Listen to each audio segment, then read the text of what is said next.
of the best reporter for TV is Fred Duhoe. Fred, good morning. How are you? I am well. Good morning, Fred. Good morning. This one they will do it. Where's your band-aid, the one that you put on your mouth? Yes, we're expecting you this morning to show up like that. It's there. I need to keep it in. Why did you decide at an event where people they've shuddered to go? Nice outfits for, it's like it's a prestigious event and all of that. The president is going to be there and all of that. And you decided to go in your I Stand Against Galamsey t-shirt with a band-aid on your mouth and a placard in your hand. Explain that to us.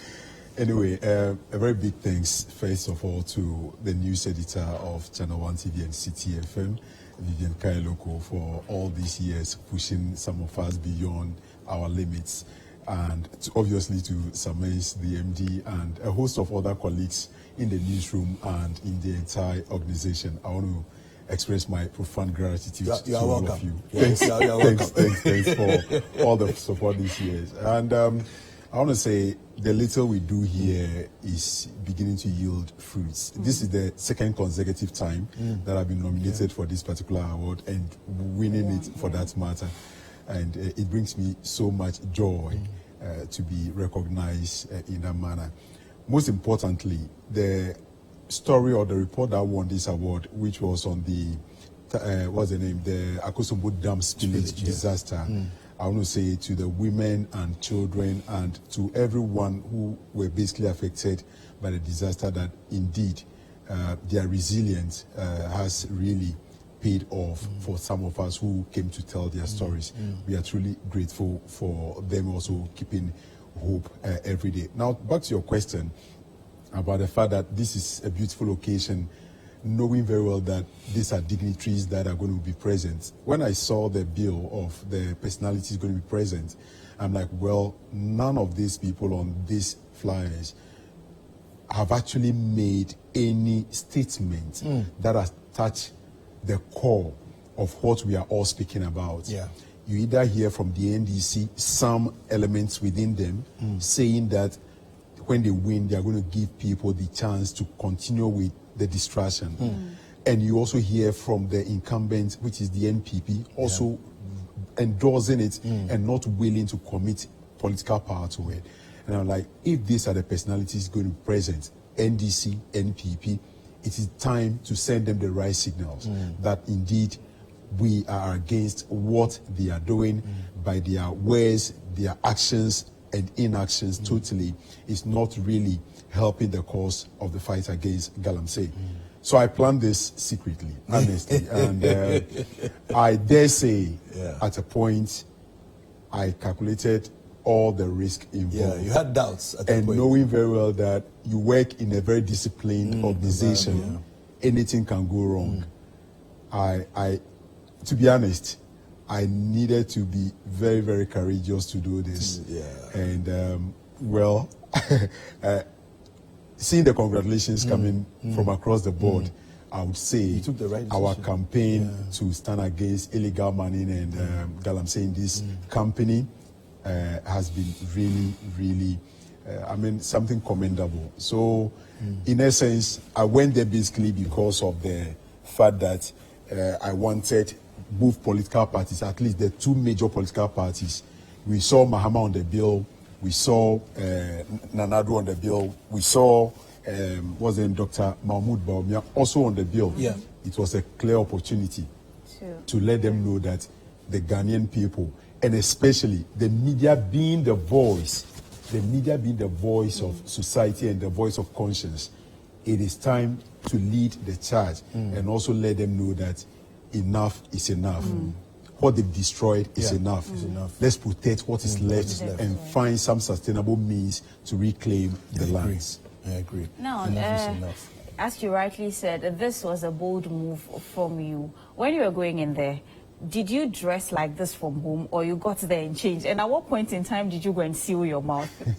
So that is why sometimes when we see people on the street dressed some way, somehow, we should not be quick to conclude on their dressing based on their appearance.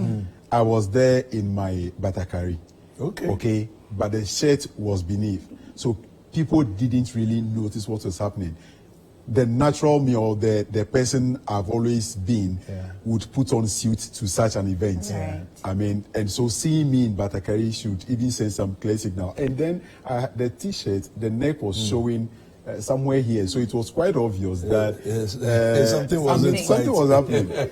Then I had these two good friends, Tina and Michael. Initially, I thought of not telling them. But when we got there, and I'm like, if this thing goes wrong, they will be the people to even call my family members to tell them. So let them know that, Charlie, this is what I'm planning. So I told them. So we got the tape from on our way to the event. Then when we got there, we're like, no, this tape is too transparent. People will not see that your mouth is sealed. Then the brochure that was given to us flipped through, saw the back of it. Then we thought we stuck quickly. Then I plastered it, and then they helped me seal my mouth because I don't want to go say anything. The initial plan was to go a bit brutal if the political actors were there, like the Mahama, the president, and if they were there, I would have taken it off and then send a clear signal that all journalists in this country, we are gathered in one room, under one roof, and you know that our voices go so far. We speak for the voiceless. What is happening is just not right. They should all rise up and let's, for 1 minute, say, stop Galamsey now. That was the intention. But seeing that the president came late, and other actors were also not present, I mean, the message still went down there, and it was wonderful. If you ask me, I would say that the sealed mouth alone was loud enough. It was a message enough. They got it. So not saying anything was actually also saying, a message. Yes, This was also a message. Saying something. Basically, I have actually pegged it to 3 reasons why I did that. One, to say that the president has been quiet for far too long on this issue. Secondly, to say that maybe concerned voices or citizens who are speaking about this are being in one way or the other silenced. And then thirdly, if we in the media are also silent, know that a lot will go wrong with all this campaign we are backing upon. And I want to say, City FM and ChannelOne TV, we are going to push it further and support organized labor to get some results out of this whole campaign. Thank you. Great. Thank you very much. Thank you so much. And congratulations to you. Thank you very much. So the campaign still remains. Of course. We stand against Galamsey. Absolutely. We stand against Galamsey. And every Ghanaian, every well-meaning Ghanaian, the water bodies, if you see it, it is just not right. Let's all speak now and get the issues resolved. Thank you very much. Thank you very Thank much, you, Fred. Fred. Thank you, Fred. All right, let's take